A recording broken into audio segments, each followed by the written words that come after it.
Bonjour, je suis Pablo Ral et bienvenue sur la chaîne YouTube de Global Skimo. Une chaîne spécialisée dans le ski de randonnée. Aujourd'hui, nous sommes venus découper ces pots sur mesure pour mes skis de randonnée, les Movement Race Pro 85.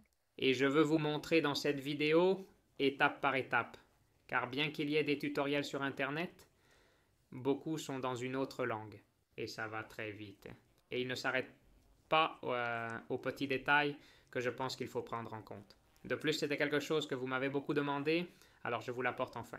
La première chose à faire est de placer la peau sur le ski avec le plastique attaché à l'avant et de bien la tendre. Et pour choisir la longueur de peau idéale, ce que nous faisons est, ce que recommande le fabricant, est de laisser 4 cm de la queue sans peau. Donc on marque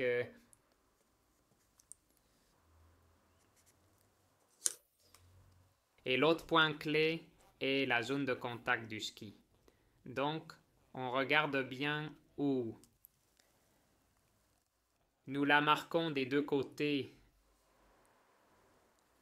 Et maintenant, c'est le moment de faire la coupe.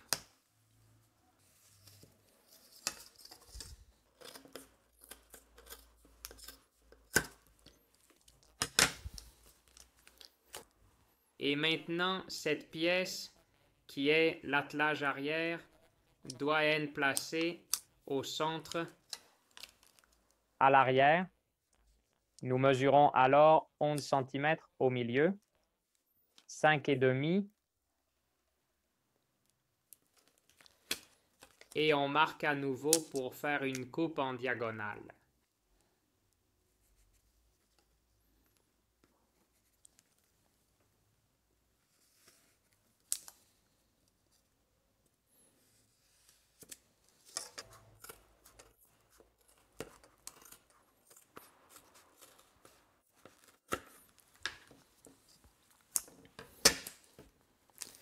Une fois que nous avons déjà la peau coupée à la taille par l'arrière du ski, il faut mettre les rivets ici pour bien sécuriser cette zone.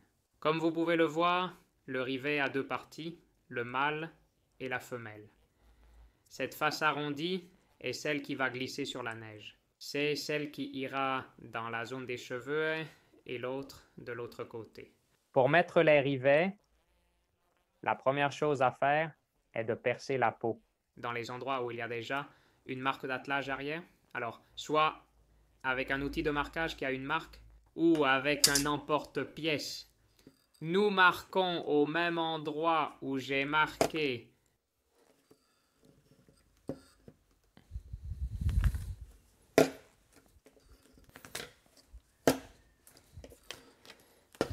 et une fois que les trous sont faits, comme nous l'avons mentionné, du côté de la colle.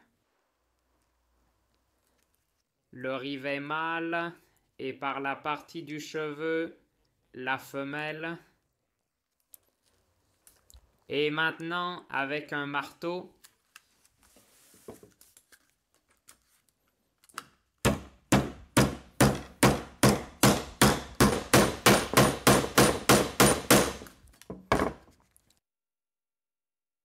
et enfin, pour bien fixer la queue, cette pièce doit être placée de manière à ce que, lorsque vous passez la courroie, elle s'accroche à la peau ici. Donc pour cela, nous introduisons par ici la langue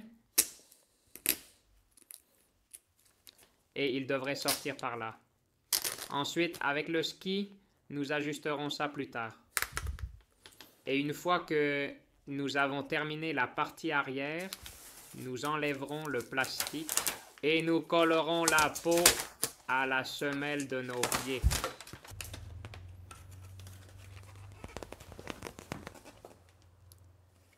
Il est important que ce soit bien centré.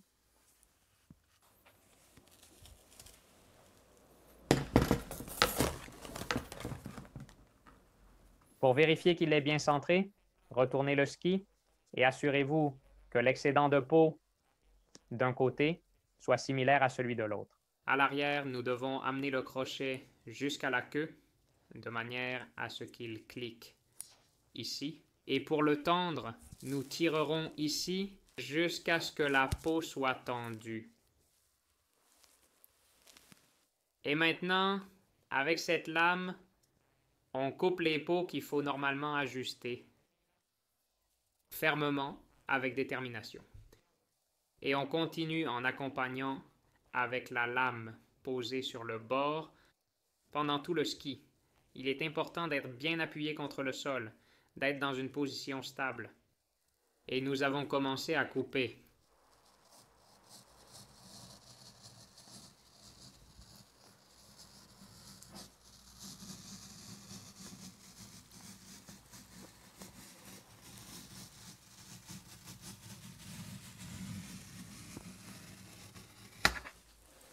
Nous continuons à exercer une pression jusqu'à ce que nous atteignions le bas et nous aurions déjà un côté coupé sur mesure. Avec ce morceau de tissu, n'importe qui peut fabriquer des peaux pour ski de glisse. Maintenant, pour couper l'autre côté sur mesure, nous ne coupons pas directement ce côté, mais nous décollons la peau.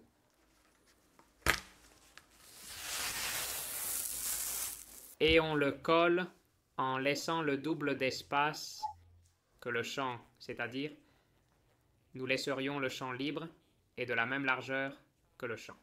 Juste à gauche, également libre de peau.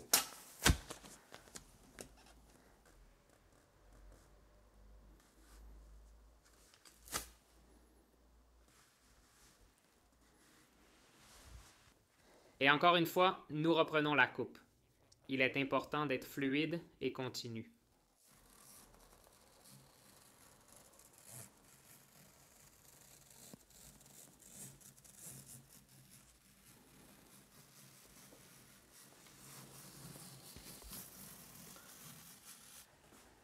Enfin, nous le décollons et vérifions que la découpe mesure est correcte. On a complètement décollé et on l'a cloué au centre. Et comme vous voyez, la peau est ajustée, laissant le bord libre pour que nous puissions l'utiliser sur les diagonales et les demi-pentes. Et avec beaucoup d'adhérence sur le reste de la semelle. Il ne resterait plus qu'à finir l'autre ski et en profiter en montagne. J'espère que cette vidéo vous a été utile. Surtout, je veux vous dire qu'il ne faut pas avoir peur de faire cette coupe. C'était ma deuxième fois. Et vous voyez que ce n'est pas difficile si vous suivez les étapes. Merci beaucoup pour tout. Laissez-moi un like si ces vidéos vous aident et abonnez-vous si vous ne connaissiez pas encore cette chaîne. On se voit la semaine prochaine avec une nouvelle vidéo. Au revoir.